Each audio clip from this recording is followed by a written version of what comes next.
Good evening, Mr. Murrow. Nice to see you here. Good evening. Nice to see you too. I think everybody will agree with me that many people are watching your shows, and we are all very interested in your opinion. In connection with the new trend and prevalence of McCarthyism, how can you comment on that? No one familiar with the history of this country can deny that congressional committees are useful.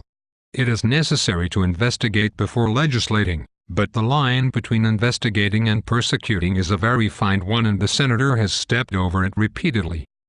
What do you think was his main achievement? His primary achievement has been in confusing the public mind as between the internal and the external threats of communism. We must not confuse dissent with disloyalty. We must remember always that accusation is not proof and that conviction depends upon evidence and due process of law. What is your view on Senator MacArthur's actions and policy? What did they lead to?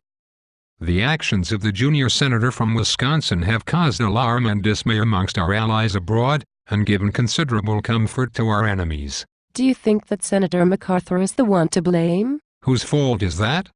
Not really his. He didn't create the situation of fear. He merely exploited it, and rather successfully.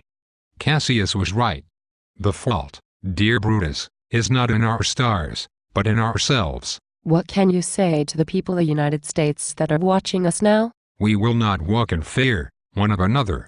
We will not be driven by fear into an age of unreason, if we dig deep in our history and our doctrine, and remember that we are not descended from fearful men, not from men who feared to write, to associate, to speak, and to defend causes that were, for the moment, unpopular. This is no time for men who oppose Senator McCarthy's methods to keep silent, or for those who approve. We can deny our heritage and our history, but we cannot escape responsibility for the result. There is no way for a citizen of the Republic to abdicate his responsibilities. As a nation, we have come into our full inheritance at a tender age. We proclaim ourselves, as indeed we are, the defenders of freedom, wherever it continues to exist in the world, but we cannot defend freedom abroad by deserting it at home. It was very interesting talk. Hope to see you here again. Thank you. Good night. And good luck.